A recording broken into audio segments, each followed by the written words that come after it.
Assalamualaikum warahmatullahi wabarakatuh. Waalaikumsalam warahmatullahi wabarakatuh. A'udzubillahi minasyaitonir rajim. Bismillahirrahmanirrahim.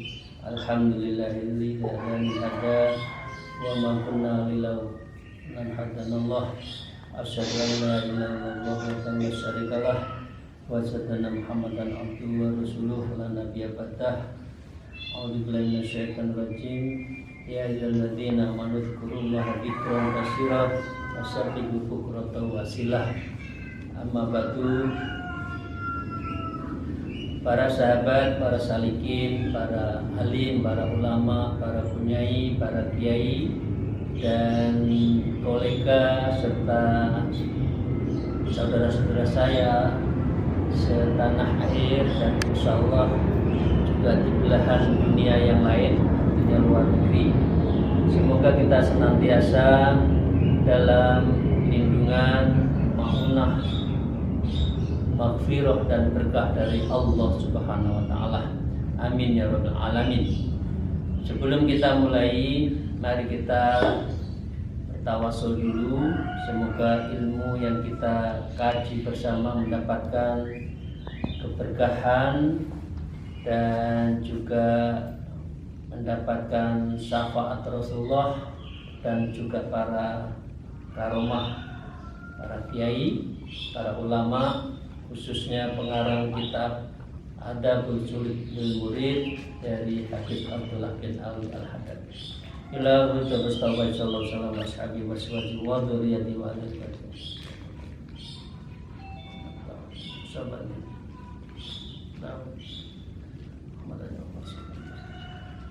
Allahumma shalli ala bahasa masalah. Gusti wa khususan Syekh Abdullah Al-Fatihah. Alhamdulillahirabbil alamin arrahmanir rahim maliki yaumiddin. Iyyaka na'budu wa iyyaka nasta'in ihdinas siratal mustaqim siratal ladzina an'amta 'alaihim ghairil maghdubi 'alaihim waladdallin. Para salikin rahmatullah. A'udzubillahi minasyaitonir rajim. Waqdar an tunajiya malikul mulk wa jabbarul jababirah bi qalbin lahin mustarsilin fi adiyatil ghaflah wal wasafisi ja'ilin fi mata'inin mayadinin al khawatiri wal afkarir dunyawiyah wa tastajibul maqta minallah wa tarda ambabillah. Para salikin, kita diingatkan kembali ketika makna sholat. Wahdar antunajia malikul mulk. Hati-hatilah ketika kamu itu memanggil malikal mulk, raja di raja. Bapak Ibu sekalian, kalau memanggil atasannya kira-kira sopan tidak? Jangankan dipanggil menteri, dipanggil atasannya dari eselon 4 dipanggil eselon 3 aja rasanya keringetnya udah kayak ketakutan jabatan yang akan diberi saja. Ini bahkan menyebut kita menghadap Allah, karena diingatkan wahdar antunajil, ingatlah dan berhati-hatilah ketika engkau menyebut Allahu Akbar malikal mulk, raja di raja. Allahu Akbar, jangan.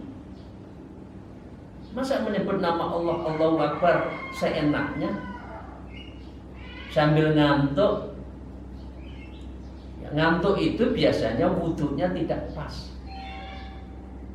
Kalau wudunya pas, basah, ya, hilang, sholat itu ya.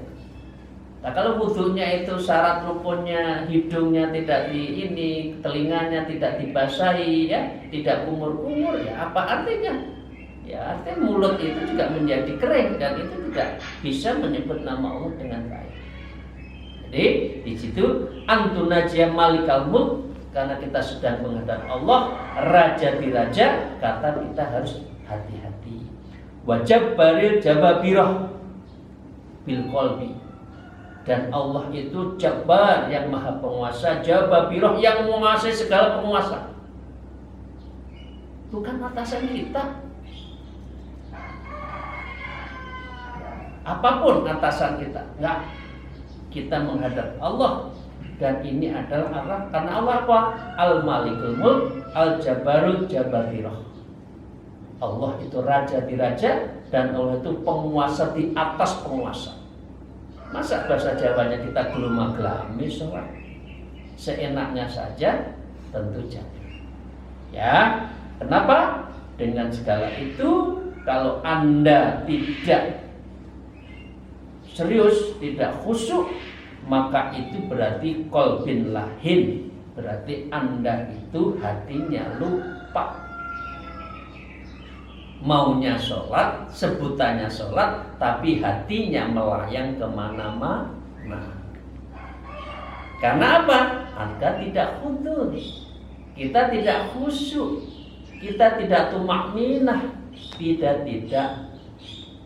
khudur, khusyuk, tumakninah. Hati-hati ya, di sini disebutkan wahdah, hati-hatilah. Mengapa? Setelah itu bukti dari Anda itu qalbin lahin, hati kamu itu lahin, hati kamu itu lupa. Murtasilin fi audiniyah al-ghaflah, dan hati itu lepas. Ya, lepas. Murtasil itu lepas, tidak ada tali dari urusan Allah. Badannya sholat, tapi sebetulnya kamu itu lepas. Fi audiyatil ghaflah, dan itu menunjukkan bahwa Anda itu adalah sedang ghaflah. Ghaflah itu tidak ada ikatan dengan Allah. Hatinya itu kendor, ghaflah, lalai, lupa. Ya, wal wasifi wal wasawisi, dan hati itu adalah waswas. Ya, ingat sholat, ingat keluarga, ingat pekerjaan, ingat anak, ingat ini takut kontraknya hilang, ingat macam-macam. Aduh, sholat itu was-was terus, waswisu fisturinas. Sudur kita itu ngalor ngidul nggak karuan. Itu berarti jailun fi madainil khawatir wal afkarid dunia. Ya, apa yang terjadi? Jailun fi madainil khawatir. Jadi kita itu di pikiran kita itu disekelilingi suasana yang ngalor ngidul, nggak jelas. Apa? Wal afkar dunyawiyah, karena ini lintasan yang ada di afkar, pikiran kita, otak kita, situasi hati kita itu masih urusan dunia, masih terselimuti urusan dunia. Ingat pekerjaan, ingat mana ya atasan saya lagi sholat, ini tadi dipanggil. Saya mau pamit, takut nggak pamit kok rasa salah. Isinya takut urusan dunia, bukan takut nanti mendapat azab Allah. Inilah manusia ya Bapak Ibu sekalian, para salikin. Intinya itu memang opium dunia itu melupakan terhadap hakikat kita itu hamba Allah. Padahal wa ma khalaqtul jinna wal insa illa liya'budun.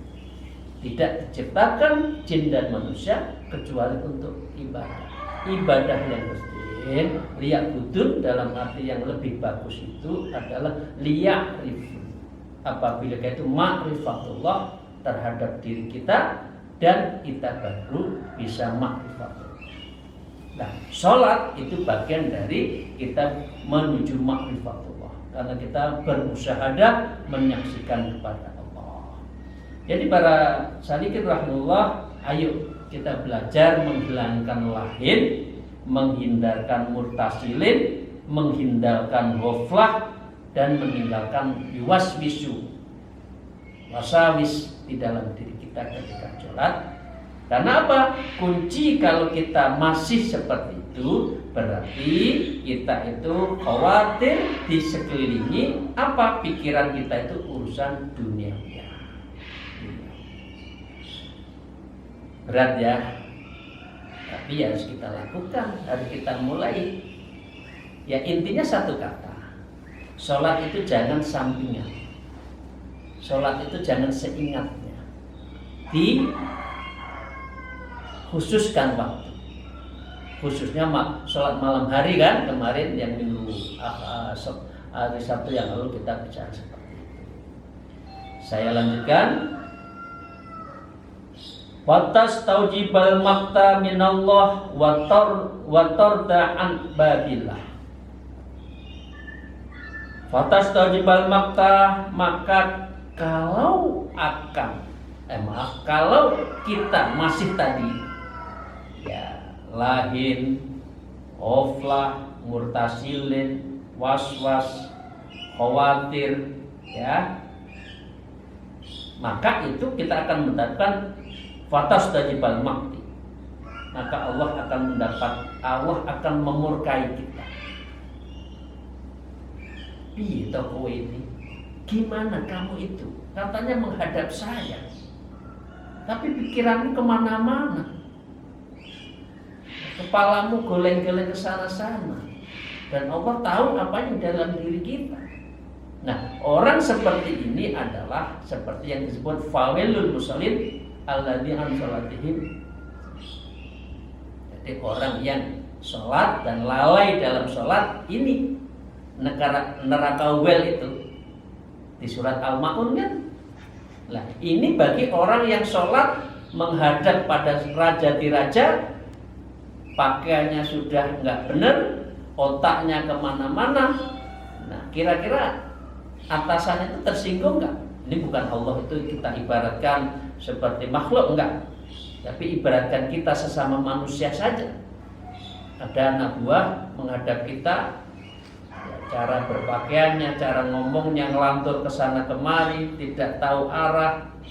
Ini bahasa Jawa ya, janjane piye to wong iki. Sebetulnya gimana sih orang ini? Katanya menghadap saya, tapi padahal doa di dalam Al-Quran itu adalah doa tanhanil fahsya'i wal munkar kan, kalau sholat itu. Nah, ini adalah fatasdibal makta minallah. Maka Allah akan memberikan murkanya kepada orang yang sholatnya seperti ini. Dan yang terakhir, watorda'an babilah, Anda akan diusir dari pintu Allah.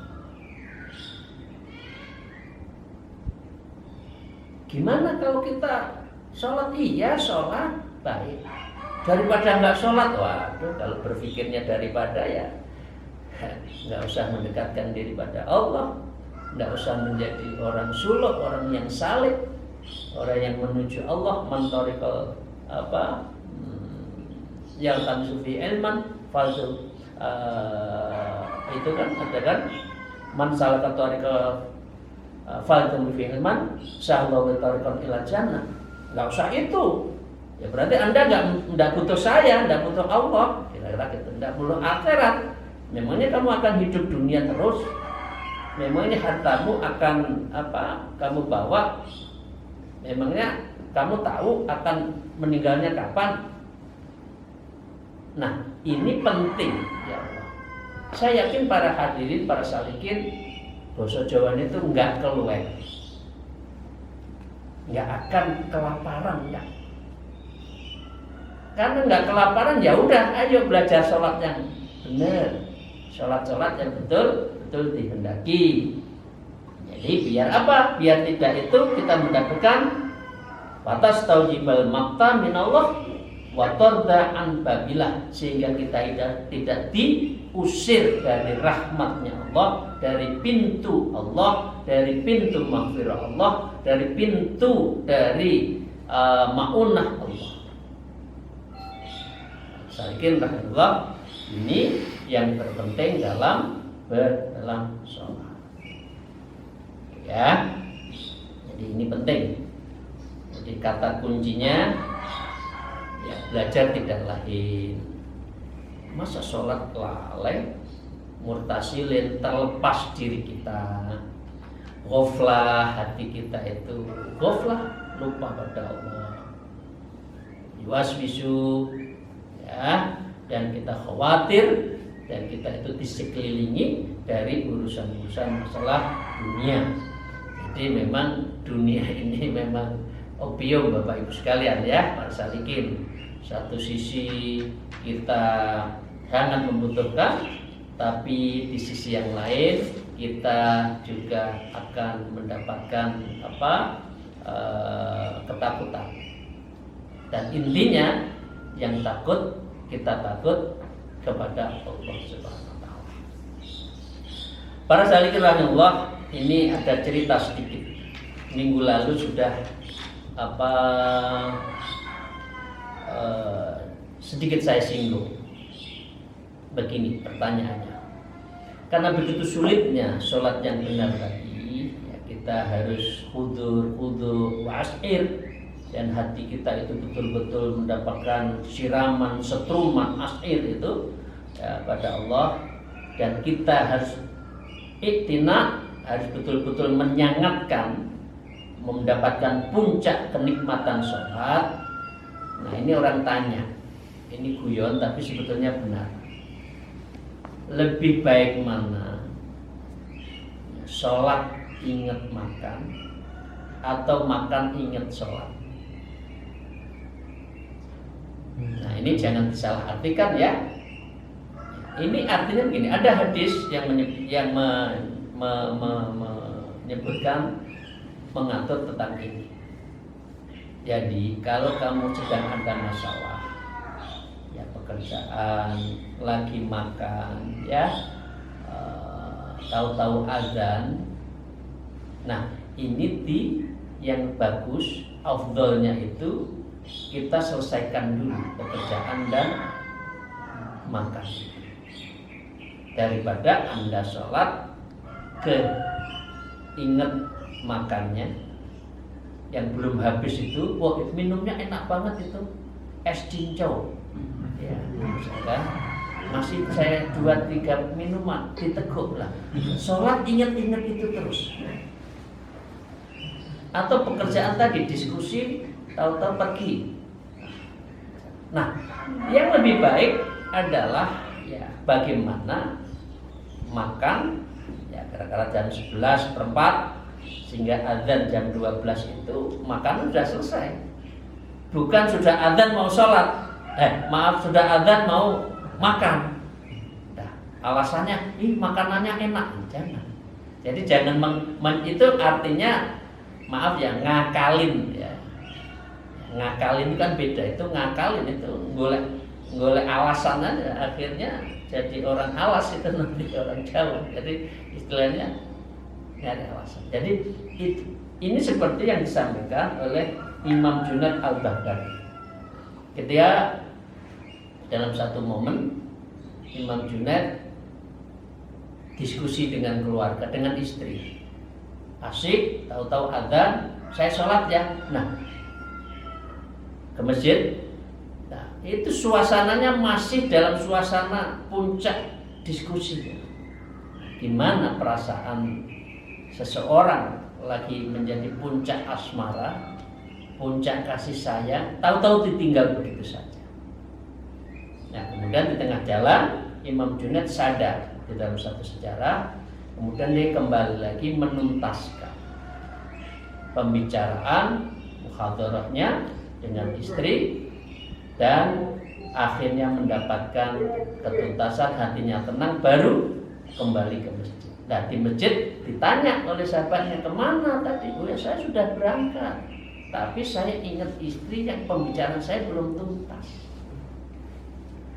Jadi para salikin rahimahullah, ini cara untuk biar kita itu iktina di dalam sholat, dan wa as'ir qalbaka, dan kita merasakan kenikmatan puncak miqratul mukmininnya itu di sini.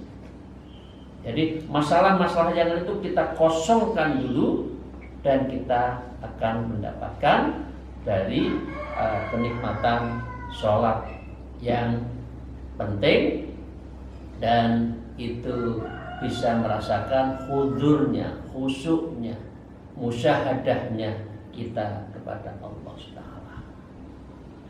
Ya, satu sisi dengan segala hormat, Ya, ini jangan disalahartikan ya Bu ya, para salikin. Sudah 5 menit sebelum azan ya makan dulu. Jangan, lebih baik pura-pura nggak tahu, bukan pura-pura tahu, nggak usah lihat makanannya apa itu. 10 menit, 20 menit sebelum sholat baru memulai diskusi serius, jangan, nunggu aja sholat dulu baru diskusi. Nah, ini cara memanage waktu. Toh waktu itu kan, toh manusia itu kan diminta memanage waktu. Al-waktu kasaif. Kalau kita tidak bisa mengendalikan nafsu, bisa memenggal diri kita, karena seluruh hidup kita dari kecil sampai tua tidak pernah mendapatkan musyahadah pada Allah, tidak pernah mendapatkan makna pada Allah.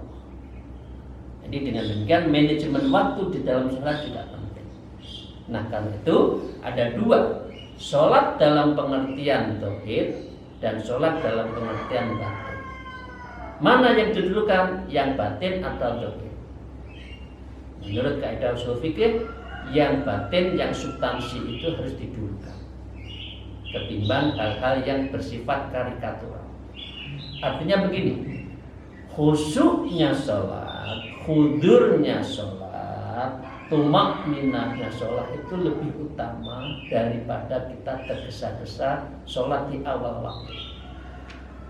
Ini tapi maaf, jangan disalahartikan loh ya. Ini as-sholatul awal waktu. Oh, Pak Ali bilang tidak apa-apa sholat jam 2, masih diskusi, masih makan. Ya, bukan begitu pengertiannya. Jadi pengertiannya adalah sholat yang khudur, yang khusyuk, yang tumakninah, yang hati kita itu wa'ashir, hati kita itu tersetrum ketika sholat, karena kita lakukan dengan iktina, dengan betul-betul mengharapkan, betul-betul kita meniatkan, mensangatkan niat sholat itu lebih utama ketimbang di sholat di awal. Allahu Akbar, langsung lari, langsung sholat, bagus.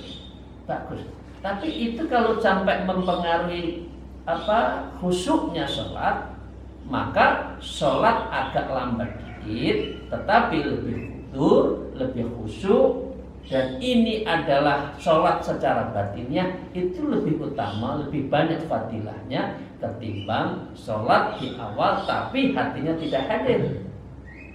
Sah, yang penting rukun, syarat rukunnya sholat ada fatihahnya sah, pikiran ngalor itu sah, ya, tetapi tidak bermakna, tidak ya, ini anak-anak teman-teman yang sudah bekerja, tidak ada result, output dan outcome, feedbacknya dalam diri kita. Ini dalam teori sistem sholat kan gitu kan. Ya, sebagai ini mau sholat tadi teori sistem kan, ada namanya support demand, ya. Ada support demand, kita ingin mendekat Allah, kita butuh Allah. Supportnya apa? Hati kita bersih, pakaiannya bersih. Lah, di blend di dalam sebuah sistem sholat. Tadi hatinya harus kudur. Nah, outputnya apa? Faksa itu, ya, tanhan faksa wal munkar bisa dilihat ketika Anda sholat. Sholatnya pareng, ya, bagus. Tapi kok tidak tanhan faksa munkar, berarti ada yang salah di dalam diri kita, di dalam sholat. Jadi ini memang berat Bu ya. Memang ini bagus sholat itu penting. Karena sholat ini yang nanti pertama kali ditanya oleh buku kita. Sholatnya gimana? Kalau sholatnya bagus, maka Anda akan menjadi bagus. Tapi kalau sholatnya jelek, ya udah itu pertanda Anda amal yang lainnya juga serampangan. Para salikin rahmatullah yang saya hormati, yang terakhir Bapak Ibu sekalian yang saya hormati,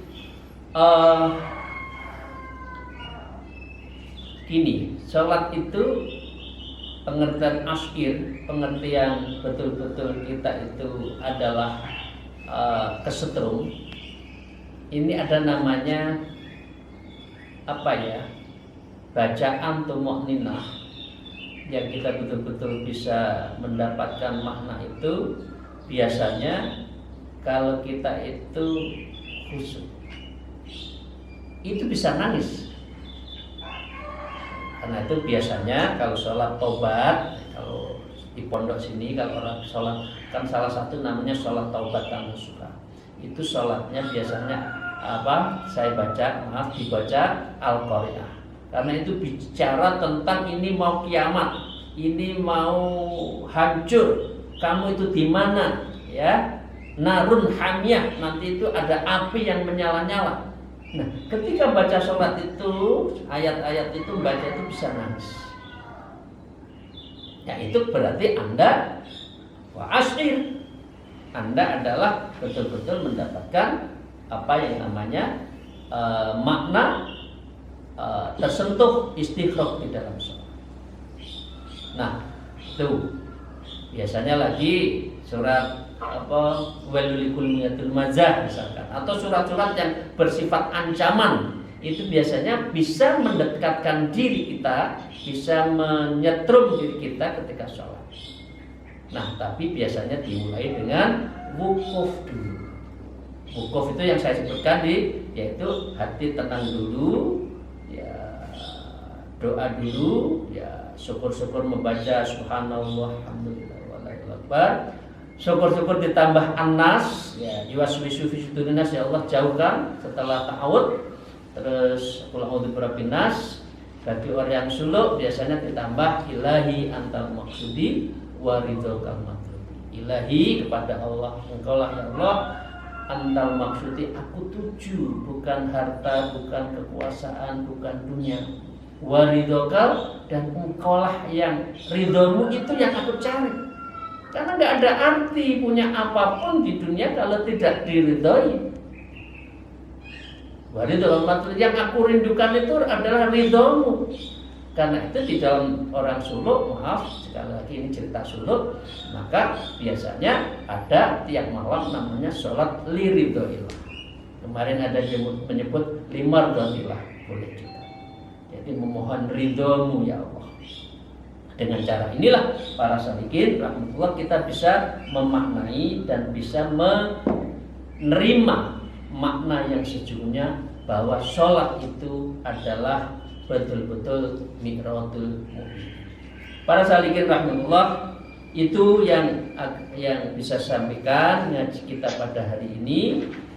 Ya, di bab berikutnya atau lanjutan bab berikutnya nanti lebih baik lagi. Semua baik, tapi ini lebih detail lagi.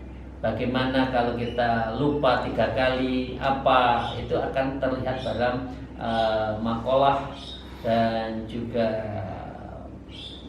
naskah kalimat-kalimat pada kitab ini selanjutnya. Tapi belum kita bahas hari ini karena tidak cukup waktunya. Moga-moga Allah Ta'ala selalu meridhoi, memberkahi apapun semuanya, ibadah kita dan amal-amal sosial kita, dan ini menjadi bagian amal hasanah yang nanti di yaumul akhir akan kita terima amal itu menjadi amal hasanah, dan insya Allah kita akan menjadi ahlul ibadah, ahlul thariqah, dan ahlul ma'rifat. Kurang lebihnya mohon maaf yang besar-besarnya. Akhirul kalam, wallahul muwafiq illa aqbitariq. Wassalamualaikum warahmatullahi wabarakatuh.